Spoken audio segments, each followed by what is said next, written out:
고린도후서 4장 13절에서 18절까지입니다. 믿었으므로 말하였다.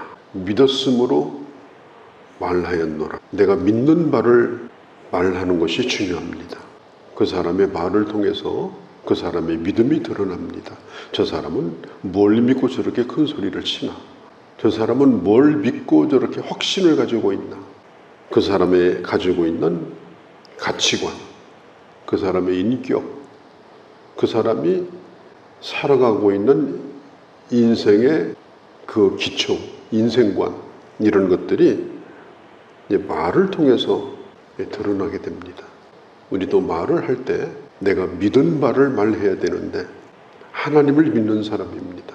그렇기 때문에 하나님의 마음을 가지고 하나님이 주시는 확신을 가지고 하나님의 사람으로 말을 해야 돼. 사도 베드로는 그의 첫 번째 편지에서 이렇게 말합니다. 너희가 일을 하려면 하나님이 주시는 힘으로 일하는 것처럼 하고, 말하려고 하면 하나님의 말씀을 하는 것처럼 말해라. 억지로 일하지 말라. 시켜서 일하는 사람처럼 일하지 말라. 하나님이 주시는 힘으로 일하는 것처럼 내 자신도 누가 보기에도 그렇게 일을 해라. 말할 때도 하나님이 주시는 말씀으로 말하는 것처럼 그렇게 말을 하도록 해라. 그래서 사도 바울도 말합니다. 내가 믿었으므로 또한 말하였노라. 그러면 도대체 뭘 믿는가? 14절에 보면은 예수 그리스도를 살리신 하나님께서 예수 그리스도와 함께 나도 살리셔서 그 하나님 앞에 서게 하실 줄을 믿는 겁니다. 한마디로 말하면 부활의 신앙이에요. 한마디로 말하면 영원한 하나님의 나라에 대한 소망입니다. 하나님께서 하나님의 아들을 살리셨습니다. 그리고 나를 또한 살릴 겁니다. 왜? 내가 그 아들을 믿기 때문에. 그 믿음을 가지고 말을 하는 자는 담대할 수밖에 없습니다. 죽은 자를 살릴 걸 믿고 또한 죽는다 하더라도 하나님 앞에 설 걸 믿기 때문에 그 어떤 것도 두려워하지 않습니다. 나는 그런 믿음으로 말을 한다. 그러면 내가 고난 가운데서도 그렇게 말을 하게 된다는 것은 어떤 의미가 있느냐? 15절에 보면 15절, 이것은 모든 것이 너희를 위함이니 나의 하는 그 말을 통해서 교회에 유익이 된다는 겁니다. 이 하나님의 말씀을 선포하는 이 일을 통해서 더 많은 사람들이 말씀을 듣게 되고 그들이 회복되고 그리고 그들이 하나님 앞에 영광을 돌리게 될 것이다. 15절 끝에 보면 하나님께 영광을 돌리게 되리라. 오늘 내가 어떤 말을 할 때 내가 믿음으로 말하게 되고 그 믿음은 부활의 신앙을 기초로 하고 그리고 그 말은 교회를 살리고 영혼들을 살리고 그들에게 하나님의 은혜를 더하여 주어서 하나님 앞에 영광을 돌리게 할 것이다. 이렇게 말한다면 얼마나 우리가 말하는 것이 힘있고 능력이 있겠습니까? 16절서부터 보면 이런 얘기를 해요. 우리가 낙심하지 아니하노니. 그럼 낙심하지 않는 이유는 뭐냐? 늙어가지만 나이를 먹어가지만 점점 육체는 쇠어지지만 그러나 내 영혼, 내 안에 있는 하나님의 형상, 내게 있는 새 생명, 내가 가지고 있는 영원한 소망, 이런 것은 날마다 새로워진다. 겉사람은 나이를 먹지만 그러나 속사람은 나이를 먹는 것이 아니라 날마다 새로워진다. 그렇기 때문에 나는 낙심하지 않는다. 사도 바울도 나이를 먹어갔겠죠. 몸도 약하고 늘 병으로 고생을 하는 그런 생활을 했습니다. 사람이 몸만 약해지고 낡아지는 게 아니잖아요. 그 사람이 가지고 있는 재산도 낡아져요. 옛날에는 그 재산 가지고 큰 소리 꽤 쳤죠. 나이 먹어서 갈 때 되면 큰 소리 못 칩니다. 탐내는 사람들만 많아요. 정말 고통스러운 일이에요. 다 가치를 잃어버리고 내가 쓰고 있는 허울에 불과한 겁니다. 명예, 그건 더 마찬가지입니다. 권력 마찬가지입니다. 시간이 지나면서 이런 것들은 전부 낡아지고 힘을 잃어버려요. 그래서 우리가 겉사람만 생각하고 산다면, 겉사람의 아름다움, 겉사람의 힘, 이런 것만 생각하고 산다면 낙심할 수밖에 없는 거예요. 그래서 오늘 사람들이 많이 낙심해요. 왜 나는 이렇게 나이를 먹어갈까? 왜 나는 이렇게 약할까? 나는 왜 그렇게 힘이 없나? 의지할 데가 없는 거예요. 다 떠나가고 나면. 그래서 점점점 힘이 약해집니다. 낙심이 됩니다. 그러나 속사람은 나이를 먹는 게 아니거든요. 이것은 하나님 앞에 갈 때 내가 가지고 가야 될 겁니다. 그렇기 때문에 하나님과의 바른 관계만 하면 이건 늙질 않아요. 계속해서 새로워질 수가 있습니다. 늘 힘차게 마치 살아있는 물고기가 물을 거슬러 올라가는 것처럼. 왜 그래요? 목적지가 있기 때문에. 우리는 우리가 가야 될 목적지가 있습니다. 하나님 앞에 가는 그 힘은 우리 육체에 있는 것이 아니에요. 우리 영혼에 있는 겁니다. 그렇기 때문에 날마다 새롭게 살아갈 수가 있다. 주님을 만날 날이 가까울 때 오히려 그리스도의 신분은, 하나님의 사람은 그 아름다움이 더 극치에 달한다. 이런 소망을 가져라. 그러면 낙심하지 아니할 거다. 키덜트, 이런 단어가 있어요. 키덜트. 이 키라는 말은 키즈, 어린 아이들이라는 말이에요. 덜트라는 말은 어덜트. 그래서 이 합성어로 키덜트 이렇게 말해요. 이걸 어른 아이라고 말합니다. 나이는 성인인데 그 속에는 아이가 하나 들어가 있어요. 생각도 아이예요. 행동하는 것도 아이예요. 그냥 철이 없는 아이처럼 사는 거예요. 키덜트 산업이라는 것도 있습니다. 그게 뭐냐면은 어른들이 가지고 노는 인형, 어른들이 가지고 노는 레고 블록. 그래서 그런 샵에 가면은 거기는 애들이 오는 데가 아니에요. 그래서 집안에다가 전부 그런 거 사놓고 그런 거 하고 놀고 앉아 있는 거예요. 이게 나이는 먹었는데 전혀 성숙하지 않는 거예요.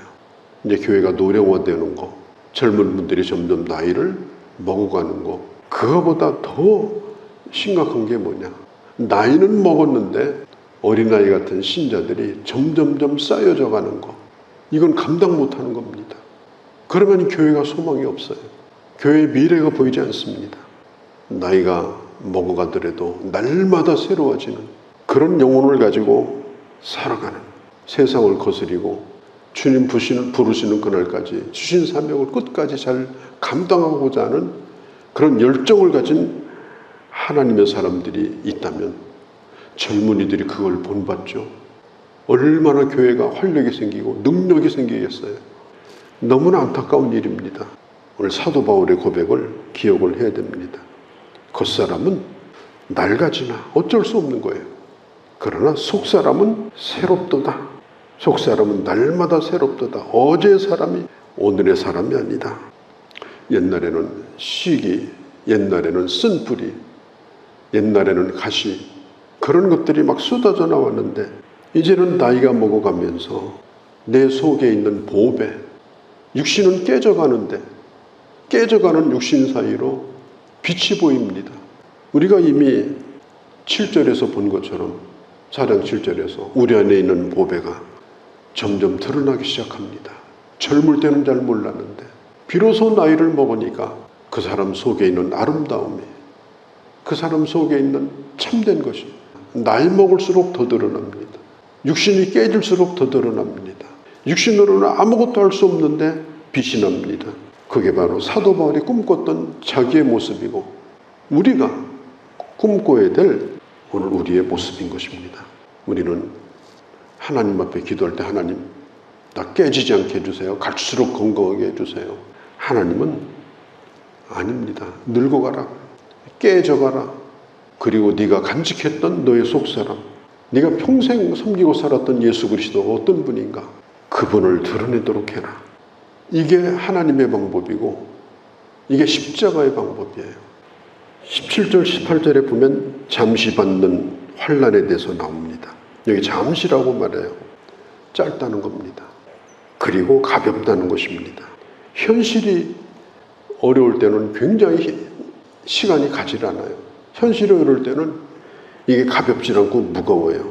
그러나 앞으로 내게 주어질 영광, 내가 누릴 하나님의 상급, 앞으로 내 썩을 육신이 변화되어서 입을 하나님의 놀라운 영광을 비교하면 세상에서 겪는 것은 그것은 가벼운 것이다. 잠시다. 마태복음 11장 28절에 보면은 내가 너에게 매게 하는 멍에는 가벼운 것이다. 왜 가벼운 거냐? 주님이 함께하기 때문에.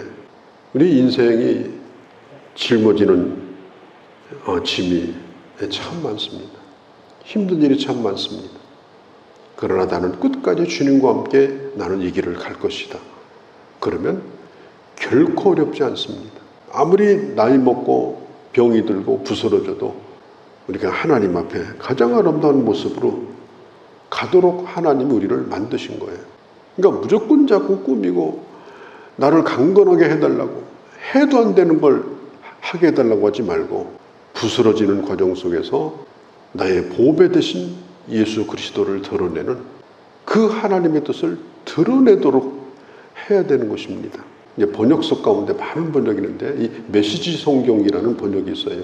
이 유진 피터슨이 번역한 성경인데 이 마지막 18절을 이렇게 번역을 했습니다. 눈에 보이는 것이 전부가 아닙니다. 지금 우리는 눈에 보이는 것은 오늘 이 자리에 있다가 내일이면 사라지고 말지만 보이지 않는 것은 영원히 지속될 것입니다. 내가 눈 감는 순간 사라지는 거예요. 다 부질없는 거예요. 오는 것, 이 세상의 것을 그렇게 추구해도 결국은 아무것도 아닌 것입니다. 그래서 우리가 이제는 보이는 것이 아니라 18절 보이지 않는 것, 잠깐 있는 것이 아니라 영원한 것, 우리가 그걸 바라보며 살아가야 되는 겁니다. 도대체 내가 앞으로 어떻게 먹고 살아야 되나? 앞으로 내 미래는 어떻게 보장이 되나? 우리 아이들은 이 험한 세상을 어떻게 살아야 되나? 도무지 모르겠다. 자꾸 그런 얘기하면요, 이건 겉사람이 후패하는 것이 아니라 속사람까지 다 상해버려요. 우리가 하나님 앞에 믿음을 가지고 아무리 힘들고 현실이 어려워도 확실한 거 한 가지 사실은 하나님이 이 모든 걸 다 알고 계시다. 그리고 내 육신의 늙음과 상관없이 나는 반드시 새로워지는 하나님의 사람으로 앞으로 살 것이다. 이런 믿음으로 살게 되면 더욱더 새롭게 살아갈 수가 있습니다. 늙고 퇴보하는 것이 아니라 날마다 새로워지는 그런 하나님의 사람으로 살아가는 그런 주의 자녀들이 되어주시기를 바랍니다. 거룩하신 우리 아버지, 노사도였던 바울이 오랫도록 하나님의 교회를 섬기며 많은 상처와 아픔, 그리고 지금도 그런 고통 가운데 있지만 오늘 내가 말하는 것, 오늘 내가 확신하는 것, 그것은 다 의미가 있는 것이고 육신의 늙음도 사라지는 것이 아니라 새로운 속사람이 드러나는 과정으로 알고 날마다 주님을 바라보며 살았던 이 멋진 소망과 고백이 저희들의 것이 되게 하시고 오늘 이 하루도 그렇게 살게 하여 주옵소서. 우리 주 예수님의 이름으로 기도하옵나이다.